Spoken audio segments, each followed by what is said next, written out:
الحمد لله على إحسانه والشكر له على توفيقه وامتنانه وأشهد أن لا إله إلا الله وحده لا شريك له تعظيما لشأنه وأشهد أن محمدا عبده ورسوله الداعي إلى رضوانه صلى الله عليه وعلى آله وأصحابه وسلم تسليما كثيرا يا أيها الذين آمنوا اتقوا الله حق تقاته ولا تموتن إلا وأنتم مسلمون.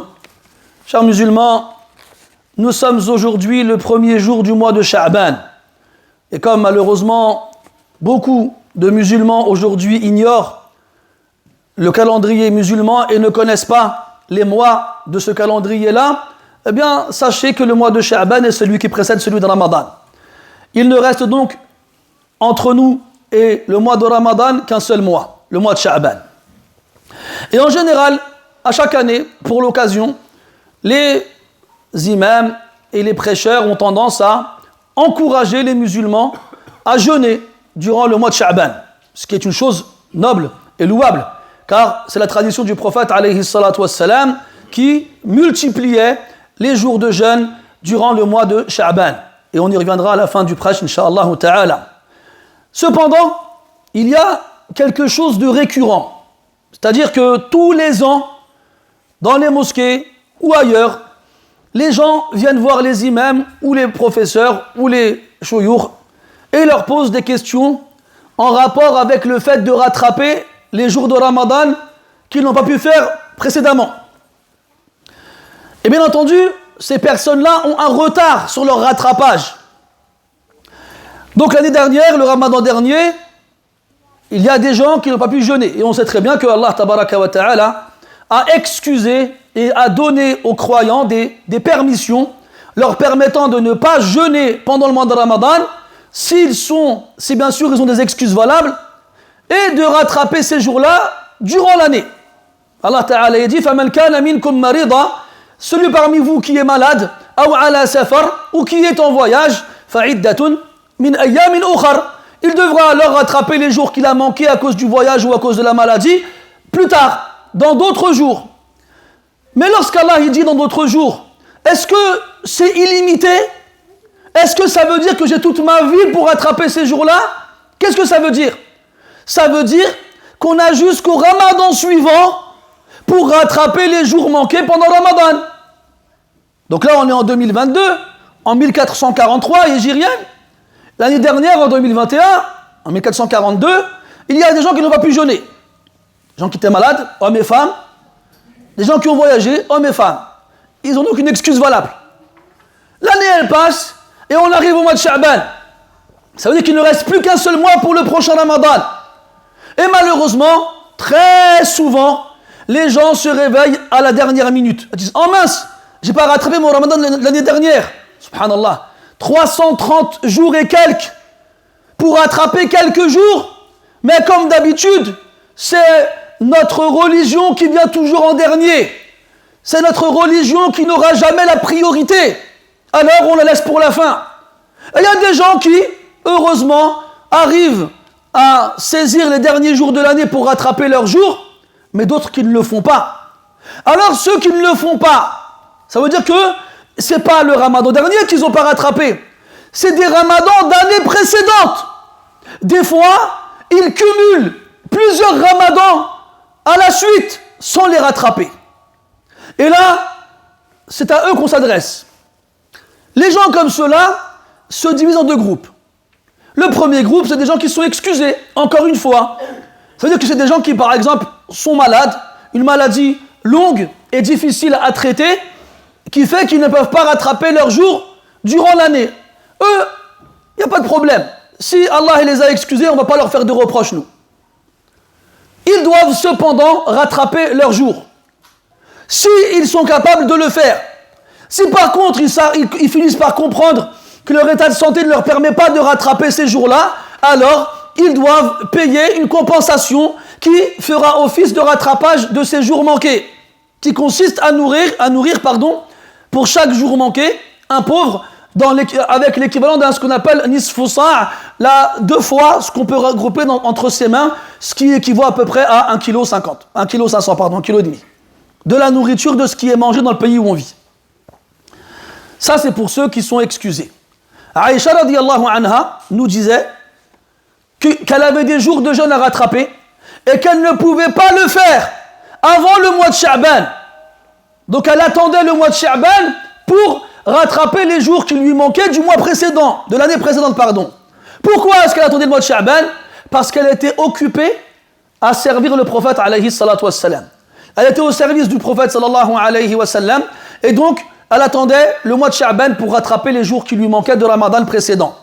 Ce qui signifie que celui qui a une excuse valable et qui va attendre le mois de Sha'ban pour rattraper les jours qui lui manquent du Ramadan précédent, nul reproche ne lui sera fait. Et qu'il profite de ce mois-ci pour rattraper les jours qui lui manquent avant que le mois de Ramadan arrive. Donc on a parlé de ceux qui ont une excuse et n'ont pas pu rattraper leurs jours depuis le Ramadan dernier, voire même depuis plusieurs Ramadans. Et on va parler aussi de ceux, notamment les femmes, qui n'ont pas pu jeûner parce qu'elles étaient enceintes ou parce qu'elles allaitaient. Et on sait que la femme enceinte et la femme qui allaite, lorsqu'elles ont peur pour l'enfant, ça c'est une condition. Les savants tolèrent pour la femme enceinte et la femme qui allaite qu'elles ne jeûnent pas, à condition qu'elles aient peur pour l'enfant. Et quand on parle de peur concrète et réelle. D'accord? C'est pas le simple fait d'être enceinte ou d'allaiter n'est pas une excuse en elle-même. Ça, il faut bien le comprendre. C'est le fait de craindre pour l'état de l'enfant qui permet à la femme de ne pas jeûner. Maintenant, quand on parle de craindre pour l'état de l'enfant, c'est une crainte réelle. Ça veut dire qu'on craint à cause de la faim que l'enfant, il meurt, ou bien il ait des séquelles au niveau de son organisme. Ou bien on craint la femme quand elle allaite et qu'elle jeûne, qu'elle n'ait plus de lait et que l'enfant donc soit privé de lait maternel. C'est ça la peur. Et là, ces hadiths-là, quand ils ont été dits, s'adressent à des gens qui ont comme nourriture principale des dattes et de l'eau. C'est pas toi et moi, le suhour, on remplit la table et on mange en comptant les secondes qui restent avant le fajr, et à al-maghrib, on remplit la table et on mange jusqu'à l'isha. Excusez-moi, mais j'ai beaucoup de mal à croire qu'aujourd'hui, une femme qui jeûne a peur pour son enfant. C'est une chose que j'ai du mal à accepter. Moi, quand je vois les mères comme la mienne ou la mère de la génération de ma mère, qui ont la soixantaine aujourd'hui, 70 ans, elles nous disent, et elles nous le racontent, qu'elles jeûnaient jusqu'au jour où elles accouchaient. Et c'est des femmes qui ne restaient pas allongées sur leur canapé à regarder la télé. C'est des femmes qui s'occupaient de leur foyer, qui s'occupaient de leurs enfants.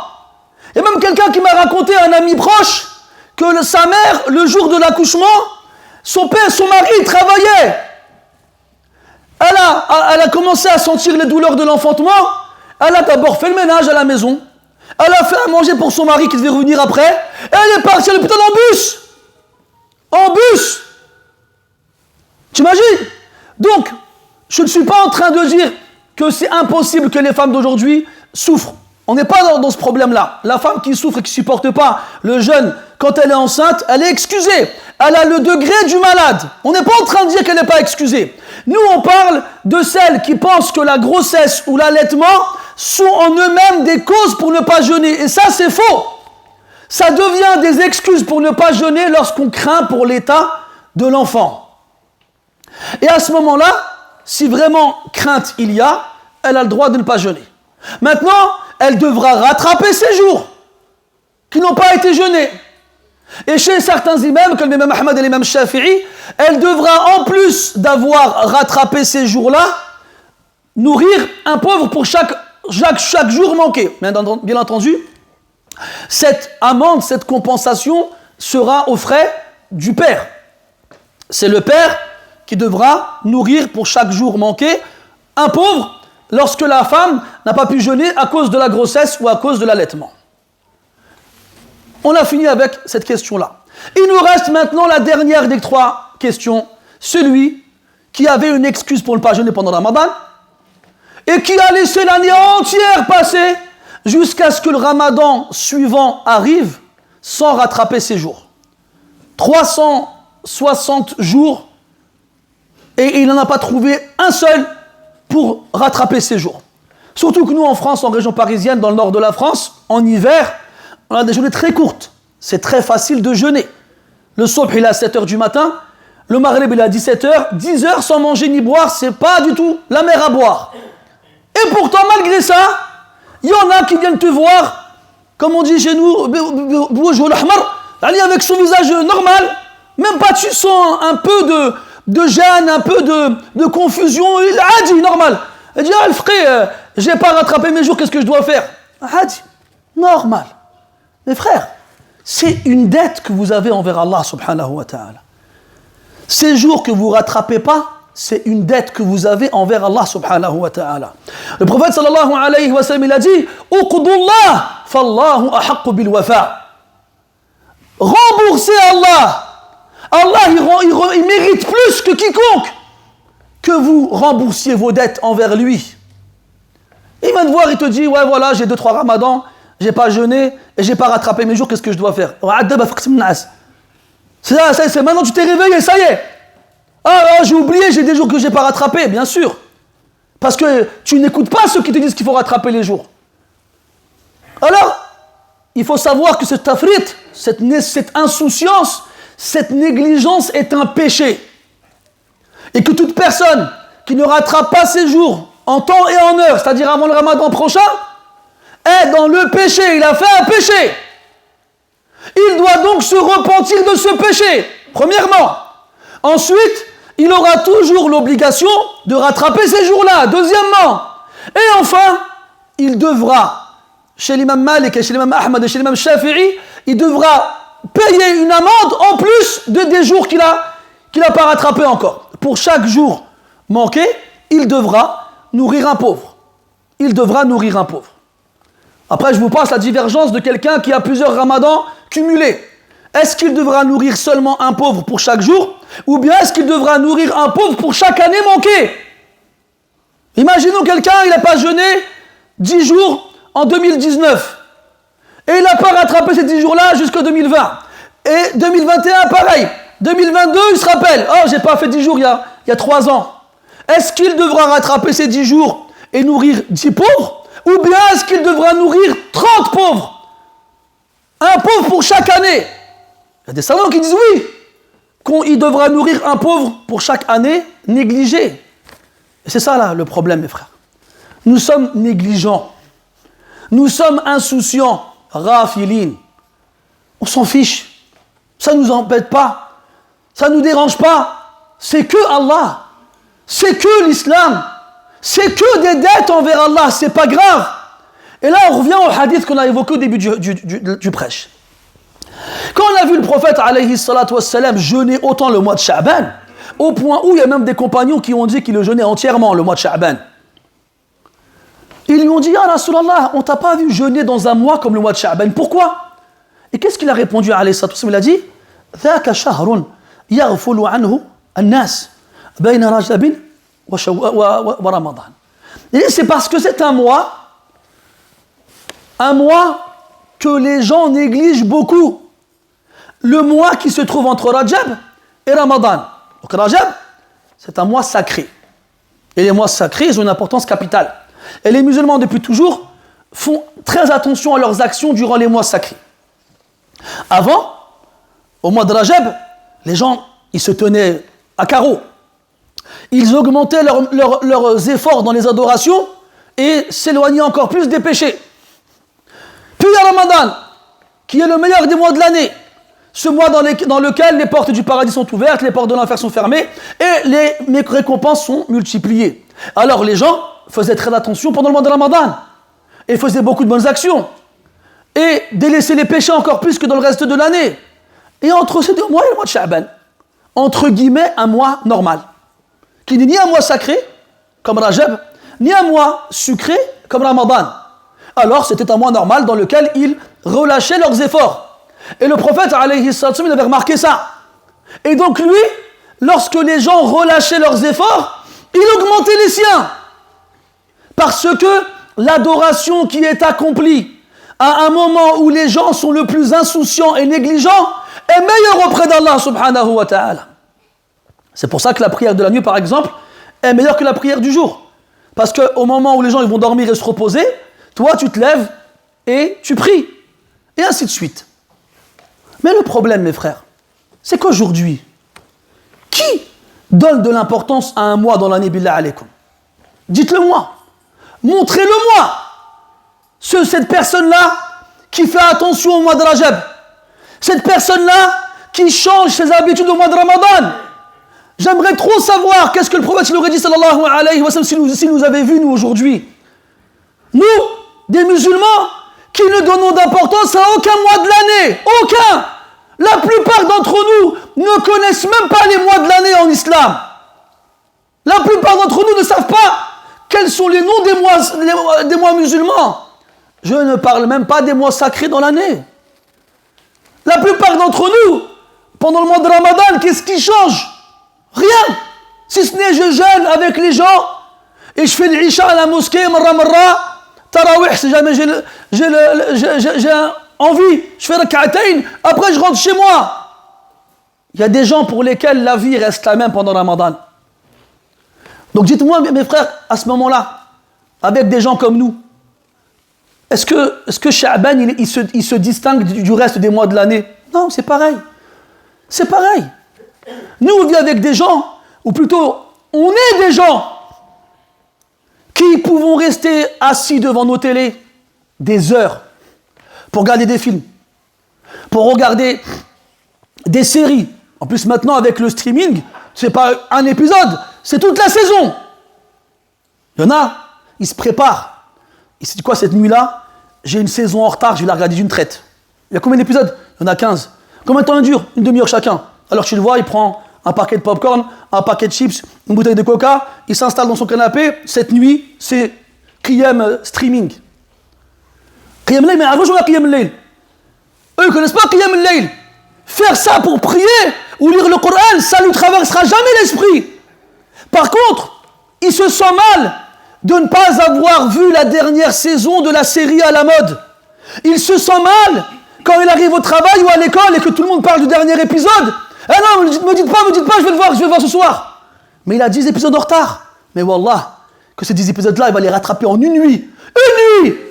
Parce que l'épisode, il a de l'importance pour lui. Parce que cette série-là, elle a de l'importance auprès des gens. Et parce qu'il ne veut pas se retrouver au milieu des gens comme le dernier abruti du village qui n'est pas au courant de ce qui s'est passé dans le dernier épisode. Pareil pour les matchs de foot. Quand ton équipe elle est à la fin du match et qu'elle n'a pas gagné ou qu'il y a égalité, tu fais des 2A, tu dis « Ah, Rabbi, les prolongations ». Et pendant les prolongations, ton équipe n'a pas réussi à marquer, tu dis « Ah, Rabbi, il y a les tirs au but ». Tu fais des 2A. Et à la fin, quand ils gagnent, tu pleures de joie. Wallah, et qu'il y a des larmes qui coulent sur tes joues. Et si jamais elle perd, tu pleures de tristesse. On t'a jamais vu pleurer pour Allah. On t'a jamais vu pleurer dans la prière. On t'a jamais vu pleurer pour le Coran. Mais pour le foot, ton cœur il vibre, il tremble. Et quand tu les vois à la mosquée, ils restent pas. Je ne vous parle pas de ceux qui ne viennent pas à la mosquée. Je vous parle de ceux qui viennent à la mosquée et qui entendent l'imam commencer un cours après la prière. Oh, allez, je ne le pas, allez, c'est bon, son cours, il peut se le garder. Pas besoin, on est des savants, nous. On a tout compris déjà. Et puis j'ai une saison à rattraper, j'ai pas le temps d'écouter le discours de l'imam. Ils restent pas. Ils peuvent pas, c'est trop long pour eux, c'est trop lourd. Pendant le prêche, tu le vois changer de place toutes les 2 minutes. Il n'arrive pas à tenir en place parce que ces paroles-là, elles ne lui parlent pas. Ce discours-là ne le touche pas. Il n'a aucun intérêt pour ce discours-là.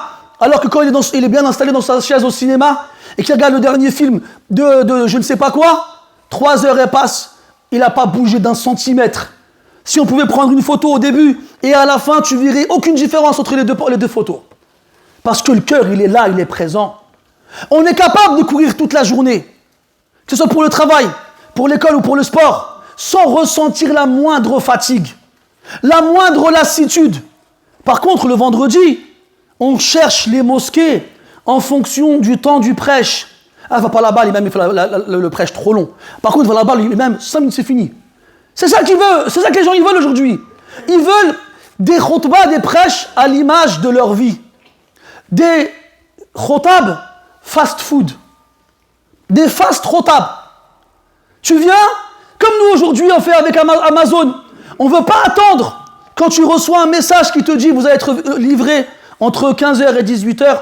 Wallah qu'à 18h moins 10, t'es sur ta montre comme ça. Si jamais à 18h il n'est pas encore arrivé, je vais les appeler direct. Comment ça il n'est pas venu à 18h? Comment ça il n'est pas venu à 18h? Vous m'avez dit entre 15h et 18h. Quand tu commandes un Uber, pareil. Tu es devant chez toi avant que la voiture vienne. Tu n'as pas de temps à perdre. Quand tu vas au travail ou à l'école, tu prends le bus qui vient une demi-heure avant le début du travail ou de l'école. Là, tu as la valeur des choses. Et vous savez, mes frères, c'est quoi le problème? C'est ce problème de valeur. Qu'on le veuille ou non, qu'on le dise ou non, ce qui a de la valeur pour nous, on le met en avant. Ce qui n'en a pas, on le laisse derrière. Et nous, notre religion, c'est toujours elle qui vient derrière. C'est toujours elle qui va être mise de côté. Si jamais j'ai le choix entre une chose et ma religion, c'est ma religion qui va me mettre de côté. Alors qu'Allah subhanahu wa ta'ala dans le Coran, il dit Ittabi'u millata Ibrahim hanifa. Suivez la religion d'Ibrahim, pure, monothéiste, loin du paganisme et de l'association. Pourquoi? Il a été rapporté que Ibrahim alayhi salam, à chaque fois qu'il avait le choix entre deux choses, et Allah était l'une de ces deux choses-là, il choisissait Allah subhanahu wa ta'ala. À chaque fois, c'est Allah qui passe en premier, à chaque fois. Et Allah nous ordonne de suivre Ibrahim alayhi salam. Nous, par contre, à chaque fois que ton dîn, autre chose, eh ben c'est autre chose. Le dîn après le dîn. Et on se conforte et on se rassure en se disant et en se répétant Allah Ghafurur Rahim, Allah Ghafurur Rahim. Bien entendu, tous ces versets dans le Coran qui parlent de l'enfer, c'est pas pour nous. Comme ils ont dit Ahlul Kitab, Lan tamassana an-naru illa ayyaman ma'dudat. Ils ont dit l'enfer. Avant de dire ça, ils ont dit Sayughfaru lana, on nous pardonnera. Puis après, ils ont vu qu'ils en faisaient trop. Ah, ils ont dit c'est vrai que c'est trop. Alors si jamais on va aller en enfer, on va y aller que quelques jours. Et nous, on fait exactement la même chose. Exactement la même chose. On s'appuie, on se contente du minimum pour ne pas dire de l'absence totale. Et on pense qu'on va arriver devant Allah le jour de la résurrection. Et tout va bien. C'est pas grave, t'as rien fait dans ta vie. Allez, va au paradis quand même. Va au paradis avec ceux qui ont jeûné tous les jours et qui ont prié toute la nuit et qui ont dépensé leur argent et qui ont sacrifié leur vie. Va avec eux, toi. Non.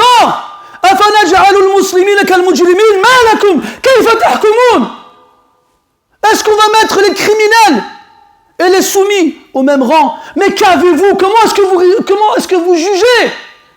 Imagine-toi, tu es à l'école, toute l'année tu charbonnes, tous les soirs tu révises, tes devoirs tu les fais à l'heure, tu as des 20 toute l'année, toi au contrôle. Et il y a l'autre, le cancre de la classe. Pas une seule fois il a fait un devoir, pas une seule fois il a révisé, pas une seule fois il était à jour dans ses leçons. Le jour de l'examen, toi et lui, vous faites l'examen. Lui, 0. Toi, 20 sur 20. Après, on vous dit quoi? Tous les deux, vous passez à la classe supérieure. Tu vas l'accepter, ça? Wallah, tu l'accepteras pas. Wallah, tu l'accepteras pas. Ou au travail, si tu veux. Toi, tu es là, tu es à l'heure tous les jours. Tu es même en avance. Tu pars après, tu fais des heures supplémentaires. Tu fais ton travail à la lettre. Ton patron, il te couvre d'éloges et te fait aucun reproche. Et il y a l'autre qui arrive en retard tous les jours, qui part en avance tous les jours, qui esquive. Il va aux toilettes, il vient 2 heures après. Il discute quand il prend un café. Il fait rien. Et à la fin du mois, toi et lui, vous avez la même paye. Est-ce que tu acceptes ça? Tu l'acceptes pas. Tu l'acceptes pas. Mais par contre, tu fais rien ici-bas pour ton Seigneur et pour l'au-delà. Et tu espères t'installer dans les plus hauts degrés du paradis avec ceux qui ont tout donné pour Allah subhanahu wa ta'ala. Des gens, ils s'endormaient en prosternation. Des gens, ils accrochaient des pierres à leur ventre tellement ils avaient faim. Des gens, il leur restait que quelques pièces, ils les donnaient fils abilillah. Des gens, ils partaient à pied jusqu'à la Mecque. Des gens, ils n'avaient qu'un seul vêtement dans toute leur garde-robe. Et toi et eux, vous allez rentrer au paradis en même temps? Non, yar. Non, yar. Tant que pour toi, cette religion ne vaudra rien, tant que pour toi, cette religion, elle viendra toujours en dernier, Ne crois pas que tu rentreras au paradis avec eux, ne crois pas. Et n'oublie pas que le premier degré de l'enfer, il est réservé aux croyants, les négligents dans leurs adorations, ceux qui n'ont pas accompli leurs obligations, ceux qui sont tombés dans les interdictions. Ils y passeront un temps avant d'être purifiés. C'est seulement là qu'ils auront le droit de rentrer au paradis. C'est seulement là. Alors, les Arabes, ils ont un proverbe, et je m'arrêterai là-dessus, qui dit « Qimatul mar'i ma yuhsinuh » Tu veux savoir quelle est ta valeur? Regarde la chose que tu fais le mieux. Avant, et ça c'est une chose qui n'a pas changé, hein. Avant, quand on voyait quelqu'un fouiller dans les poubelles, on disait « Hada la yusawi habbata khardali min shay » On voyait quelqu'un fouiller dans les poubelles, on disait « Hada, il vaut rien, Hada » parce qu'il cherche dans les ordures. Je ne vous parle pas de celui qui a aucun autre moyen de survivre.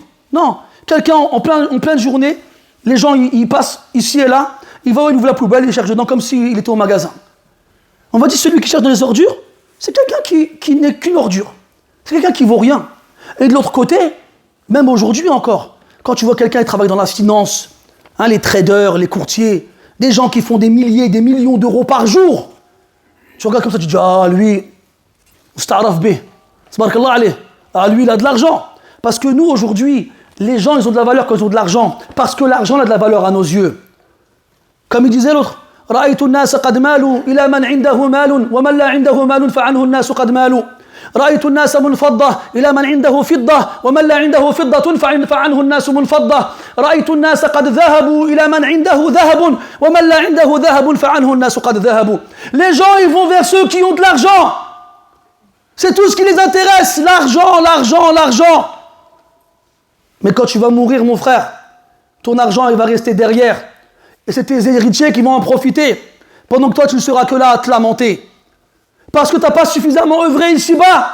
Et surtout, tu n'as pas préparé réellement l'au-delà. Regarde ce que tu fais le mieux, et tu sauras quelle est ta valeur. Tu sais jouer au foot et après, se taper dans un ballon, ça sert à quoi de taper dans un ballon? Mais aujourd'hui, c'est ces gens-là qui valent le plus aux yeux des gens. Tu gagnes de l'argent et après, si cet argent-là tu ne le dépenses pas pour Allah, à quoi il te sert?